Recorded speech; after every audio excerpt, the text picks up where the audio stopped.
조기 대선 D-43일 민주당은 주말 충청과 영남권 당내 순회 경선에서 예상대로 이재명 후보가 대세를 굳혔고 이번 주말에는 호남과 수도권 경선 후에 후보를 결정합니다. 국민의힘 후보 8명은 두 차례 토론회를 갖고 여론조사를 오늘과 내일 거쳐서 내일 저녁에 4명을 컷오프합니다. 정치직설 배종호 세한대 교수, 정현국 전 청와대 대변인과 함께 대선 경선 상황 살펴보겠습니다. 안녕하십니까? 네, 안녕하세요. 자, 오늘 나온 여론조사부터 하나 좀 보고 가도록 하겠습니다. 이재명 후보가 이 다자구도에서 처음으로 50%를 넘어섰다는 여론조사가 나왔습니다. 리얼미터가 에너지경제신문 의뢰로 한 조사인데요. 민주당 이재명 후보가 50.2%로 선두를 차지하고 이어서 김문수 후보 22.2, 한동훈 후보 8.5% 순을 나타내고 있고, 자, 이 43일 남은 대선인데 오늘 나온 여론조사 어떻게? 오늘 여론조사는 보니까 그동안 이제 리얼미터가 양자 대결, 3자 대결을 했더라고요. 그게 이제 한덕수 총리가 빠져 있더라고요. 그래서 한덕수 총리의 지지분이 아마 여러 가지로 분산이 됐기 때문에 3자 구도를 하면서 50% 이재명 대표가 50%를 넘었지 않나 싶습니다. 어쨌든 이 결과는 국민의힘으로 봤을 때는 상당히 주목해야 될 부분이 많이 있습니다. 사실 정당 지지도가 4주 연속 지금 하락을 하고 있는 그런 통계가 나왔는데, 지금 국민의힘 같은 경우는 이제 8명이서 경선을 벌이고 있는 상황 아닙니까? 흥행을 기대를 했었는데, 흥행은커녕 지금 오히려 지지도가 빠지는 그런 형국이다. 이렇게 봤을 때는 굉장히 심각한 상황이다. 이렇게 받아들여야 될 것입니다. 특히 제가 주목한 부분은 우리 구여권 국민의힘 후보자들 포함한 구여권의 후보자들에 대한 지지도 총합인데, 총합이 보면은 늘어나야 되는 것 아니겠습니까? 늘어나야 되는데 오히려 지난주보다 빠졌어요. 그래요? 이게 무슨 의미냐 하면은 중도층을 확보하지 못하고 있다는 얘기 아니겠습니까? 중도층이 오히려 오기보다는 오히려 떨어져 나갔다 하는 부분, 그런 의미가 되는 것이기 때문에 저 부분 굉장히 중요하게 봐야 될 것이고, 이게 중도 표심 이탈이 이게 고정적은 아니기 때문에 앞으로 이제 우리 후보들이 이제 경선 과정을 거치면서, 그리고 오늘 내일이 이제 4명으로 압축이 됩니다만은, 지금은 좀 느슨한 상태입니다만은 4명으로 압축되고 또 결선 투표도 하게 되면은 좀 이제 지지도가 더 결집하는, 지금은 이제 너무 많은 후보들이 이제 난립해 있는 상황이기 때문에 지지층이 아직까지 마음을 한 곳으로 정해서 지지표를 던지지 않고 있는 그런 상황이기 때문에 지금은 크게 의미를 부여하지 않을 수도 있습니다만, 어쨌든 국민의힘 입장에서 보면은 오늘 여론조사 굉장히 심각하게 느끼고 민심의 척도를 정확하게 분석을 해야 될 것으로 봅니다. 네. 국민의힘 입장에서는 이제 여러 명의 이제 후보들이 이제 나와 있기 때문에 좀 분산된 그런 부분을 이제 강조해 주셨고, 이 여론조사를 보면 수목금, 지난주 수목금 통해서 한 조사고, 조사 방식은 ARS 조사 방식입니다. 시기를 보면은 이제 지난 주말에 민주당 같은 경우에는 지역 순회 경선이 있었고, 국민의힘은 토론회가 있었지 않습니까? 그걸 앞두고 한 여론조사이기도 합니다. 어떻게 좀 의미를 보십니까? 지금 전체적으로 보면은 이재명 대세론이 굉장히 강해지고 있다.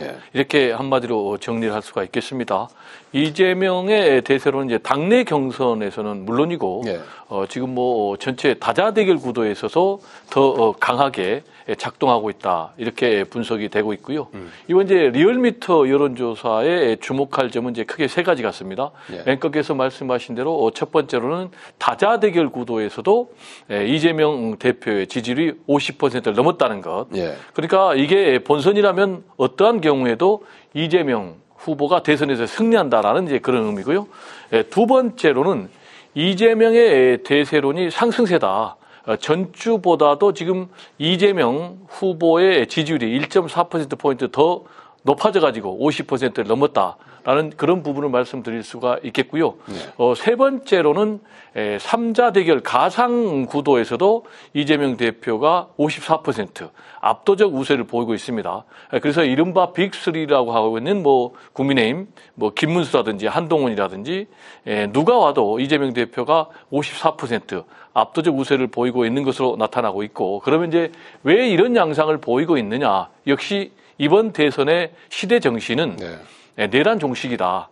그런데 반면에 이재명 후보는 굉장히 착실한 미래 비전과 관련된 공약을 제기하고 있는 반면에 지금 국민의힘은 전혀 탄핵과 관련해서 강을 건너지 못하고 있고 윤석열 대통령하고도 절연하지 못하는 그런 모습을 보이고 있기 때문에 이렇게 이재명 대세론이 더 강력하게 작동하고 있는 것 아닌가 생각이 되고, 이런 상황에서 지금 윤석열 전 대통령의 신당 창당론의 움직임이 나오고 있고, 그리고 또 정강은 목사가 대선 출마를 얘기하고 있고, 이런 부분들이 이제 계속 악재로 작용하고 있기 때문에 지금 뭐 한간에서 나돌고 있는 한덕수 후보 차출론이라든지 또는 뭐 국민의힘 후보하고 후보 단일화론이라든지 또는 뭐 이른바 빅텐트론이라든지 모두 다 허망한 그런 시도로 끝날 가능성이 매우 높다. 이렇게 분석이 됩니다. 아니 뭐 43일 정도 대선이 좀 남아 있는 그런 상황이기 때문에 앞으로 이재명 후보가 오늘 이제 처음으로 50% 다자구도에서 돌파했다는 이제 소식을 전해드렸는데,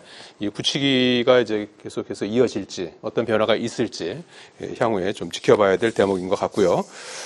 자, 더불어민주당 이재명 후보가 이제 민주당 같은 경우에는 지역 순회 경선이 있었지 않습니까? 국민의힘은 토론회가 있었고, 지역 순회 경선 토요일에 있었던 충청권 경선에서는 88.15%, 영남권에서는 90.81% 득표율을 거두면서 사실상 독주 체제 대세를 잡고 있는 걸 확인했습니다. 그리고 주말에는 이제 호남, 그리고 일요일에 수도권 강원, 제주 경선이 남아 있는데 그 이후에 이제 최종 후보를 이제 선출할 예정인데, 어떤 부분을 좀 주목해 보고 계십니까? 뭐 투표율 얘기도 나오고 있고, 또 이재명 대표가 호남에서 어느 정도 득표율을 기록할지 뭐 등등. 부울경보다 호남에서는 득표율이 더 높지 않겠습니까? 수도권도 그렇게 했고 지금 90% 넘었습니다만은 호남에서 훨씬 더 많은 득표율이 나온다 그러면은 거의 95% 넘어가는 정말 상상을 초월하는 그러한 득표율이 나오지 않을까 싶습니다. 그렇게 이제 이재명 대표가 그렇게 만들어 왔던 것이죠. 진짜 어떻게 보면은 이런 과정을 보면서 두려움을 느끼지 않을 수 없는 그런 상황입니다. 이런 절대 권력이 탄생할 수 있는, 당내에서도 이렇게 다양성의 목소리가 사라지는 절대 권력이 되는데, 만약에 정말 국가 권력을 잡았을 때 어떤 정권이 탄생할 것인지 정말 두려움을 느끼지 않을 수 없는 그런 상황입니다. 뭐 러시아의 짜르를 연상시킨다 이렇게 분석하는 분들도 계시는데 사실상 거의 다름없습니다. 제가 특히 어제 부울경 했었는데 사실 그 울산 바로 옆이 있죠. 울산 울주에서 행사에 있었거든요. 바로 옆이 양산 문재인 전 대통령이 계시는 곳이란 말이죠. 바로 옆입니다. 그런데도 불구하고 그 친문의 적자라고 하는 김경수 후보 5%대 받았습니다. 부울경에서, 그것도 경남 도지사를 하신 분인데도 불구하고 부울경에서 50% 받았다. 야, 이러면은 뭐 친명이 아닌 비명계는 이제 뭐 거의 뭐 소멸되는 상황이 아닌가. 전혀 의미가 없다. 이런 이재명, 이런 1인 독주 체제, 독재 체제가 거의 뭐 완벽하게 굳혀지는 것이다. 이런 지금 이 경선 과정을 통해서 명확하게 지금 말해주고 있는 것이거든요. 지금 아마 이번 뭐 주말에 이제 호남하고 수도권 거치면서 그런 민주당의 경향은 더욱더 강화될 것으로 보이는데, 이게 국민들이 어떻게 볼 것이냐 하는 부분들은 아마 민주당에서 그걸 감안하지 않고 오히려 득표율이 높을수록 절대 권력이 좋을수록 좋다고 할 수는 있겠습니다만은 아마 국민들 입장에서는 그렇게 긍정적으로 보지는 않을 것이라고 생각이 됩니다.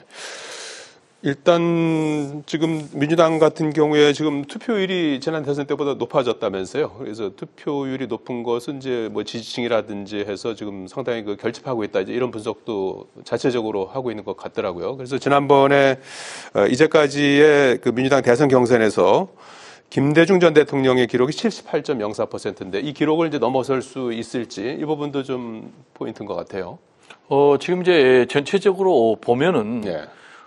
민주당의 권리당원 투표율에서는 최종 득표율이 90%를 넘을 것으로 예. 그렇게 정리가 됩니다. 근데 민주당의 대선 후보 경선 룰이 권리당원 투표 50% 그리고 또 일반 국민 여론조사 50%를 합산하는 것이기 때문에 예.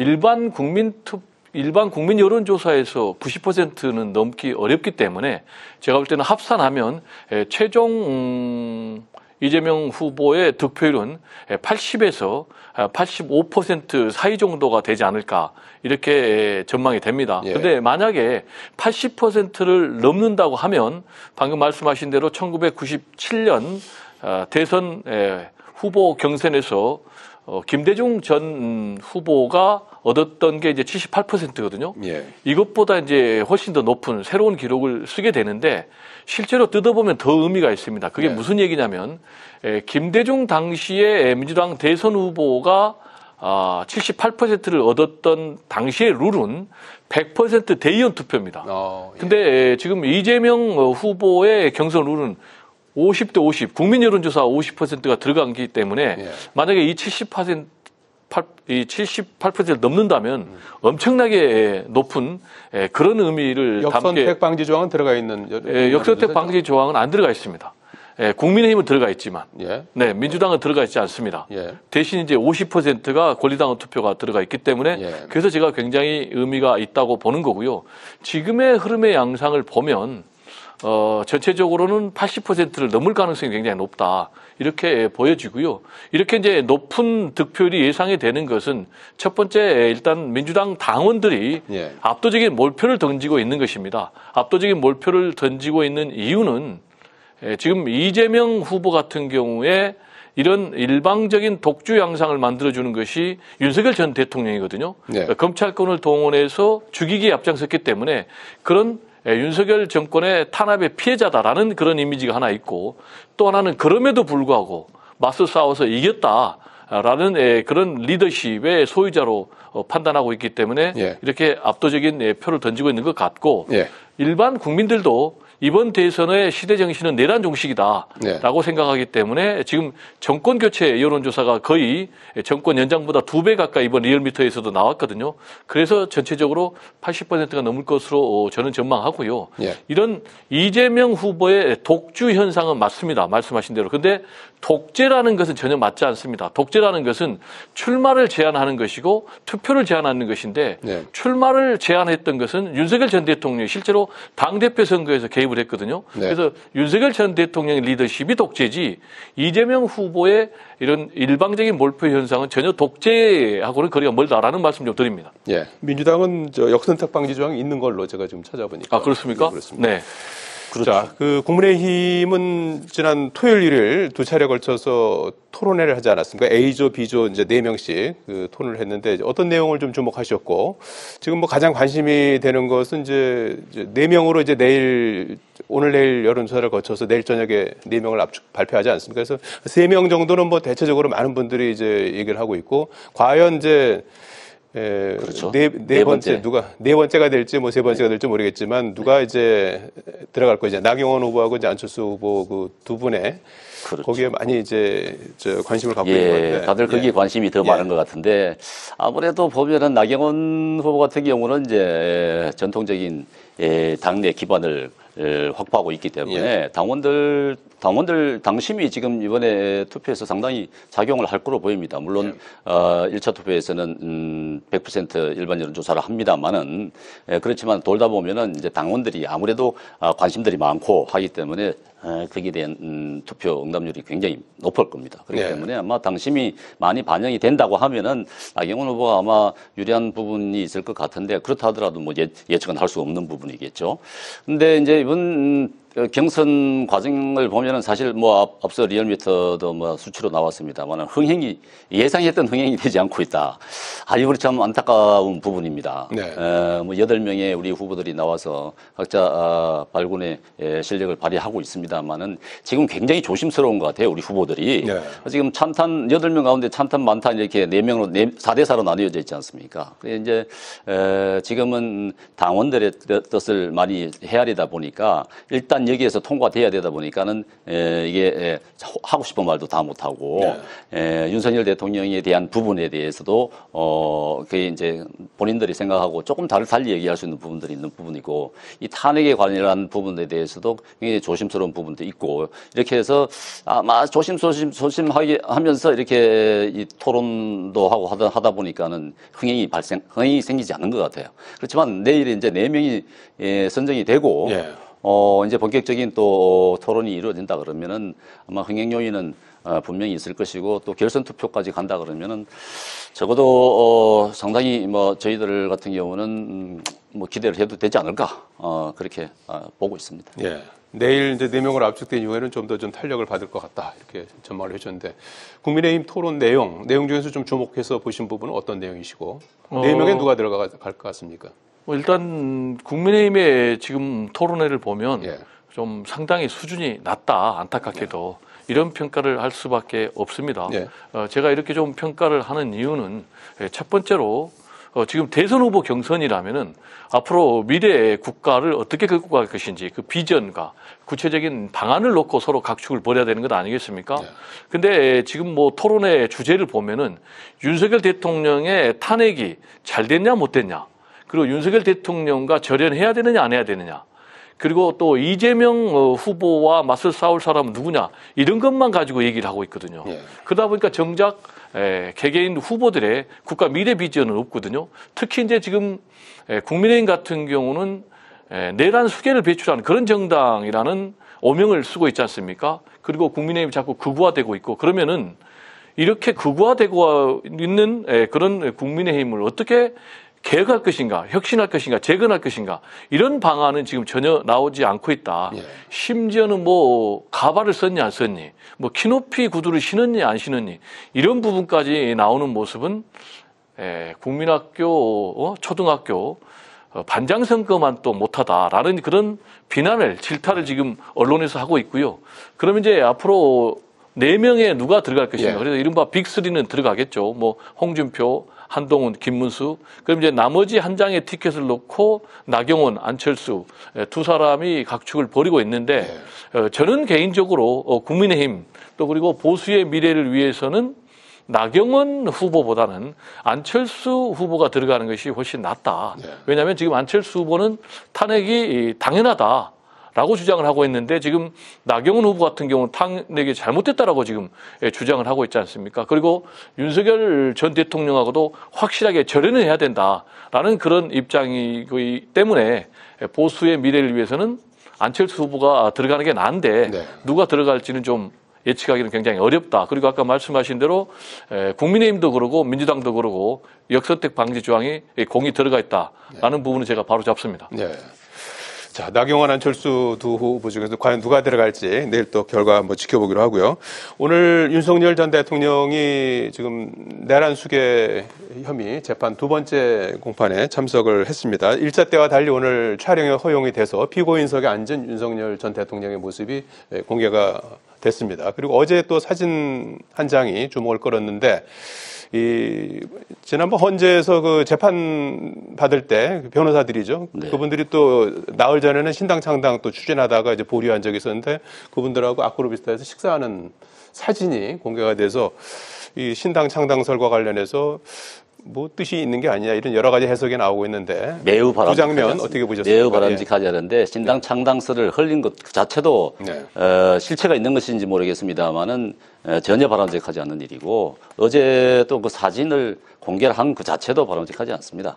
거기에서 지금 윤 대통령의 지금 메시지가 흘러나오는 것 아니겠습니까? 그 변호사들이 너무 경솔한 행위를 하고 있다. 저는 그렇게밖에 볼 수 없는 것이고 윤 대통령은 사실 조심을 해야 되는 상황입니다. 지금 대선 국면에 있는 상황이기 때문에 윤 대통령이 어떤 영향력을 행사한다 있을 수 없는 일입니다. 그건 국민들이 용납을 할 수가 없는 부분이에요. 그렇기 때문에 어떤 지금 상황에서 어떤 메시지를 내서 영향력을 행사하고 후보들에게 무슨 뭐 지침을 주긴다 이런 생각을 한다 그러면은 그 자체가 지금 올바른 생각이 아닌 것이고 예. 오늘 저 재판 과정에서도 말이죠. 지난 1차 재판 때 출석하셔가지고 본인이 직접 말씀들을 한 자신이 있으니까는 본인이 이제 법조인이니까 말씀을 하셨겠지만은 오늘 정인 같은 경우도 명령을 받아서 실행한 사람들이잖아요. 예. 그 사람들하고 전혀 상반된 이런 정언을 본인이 하시고 반박을 하신다 그러면은 우리 국민들 입장에서는 보기가 좀 민망스러운 그런 상황이 될 테니까 그런 본인이 좀 하시고 싶은 말씀이 있다 하더라도 좀 자제를 하는 부분이 나고 본인이 이 대선 국민에서 우리 국민의힘에게 어떻게 역할을 해서 도움이 될까? 예. 어떻게 하는 것이 도움을 주는 것인가를 좀 깊이 고민을 좀 하셨으면 좋겠습니다. 예. 윤 전 대통령의 행보 시간이 뭐 거의 다 돼서 네, 윤석열 전 대통령이 대중에 노출이 되면 될수록 예. 국민의힘의 미래에는 악재로 작용할 수밖에 없죠. 그렇지 않아도 지금 사실상 매우 어려운 이런 대선 국면에 윤석열 전 대통령이 계속 나오고 있잖아요. 아까도 언급을 했지만 신당 창당 움직임이 뭐 실체가 있느냐라고 얘기했지만은 실체가 있는 거죠. 왜냐하면 윤석열 전 대통령의 헌법재판소 탄핵 심판에 참가했던 그 변호사들이 예. 실제로 기자들에게 공지를 했지 않습니까? 예. 그랬다가 4시간 만에 처리를 했는데 문제는 다시 또 윤석열 전 대통령과 식사하는 그런 모습의 사진을 올려가지고 예. 그게 이제 윤버지라고 했어요. 한마디로 윤석열 대통령이 아버지라는 얘기인데 그래서 이런 윤버지라는 표현이 윤석열 전 대통령이 보수의 아버지라는 것인지 예. 극우의 아버지라는 것인지 잘 모르겠는데요. 알겠습니다. 지금 형사재판에서도 계속해서 자신의 혐의를 부인하고 있는 그런 상황 아니겠습니까? 예. 그리고 또 아래에 군인들에게 책임을 전가하는 그런 모습, 그리고 심지어는 뭐 90분 넘게 발언하는 모습, 그러다 보니까 뭐 사법부의 판사에 의해서 발언이 제지당하는 이런 모습, 예. 이런 모습들은 오히려 국민들의 마음에 대못을 박는 알겠습니다. 그런 모습이기 때문에 대선에 정말 가장 큰 악재다 이렇게 생각됩니다. 예, 대선 국면에서 윤 전 대통령의 행보 이 부분도 좀 주목해서 보겠습니다. 여기까지 듣겠습니다. 고맙습니다. 네, 감사합니다. 고맙습니다.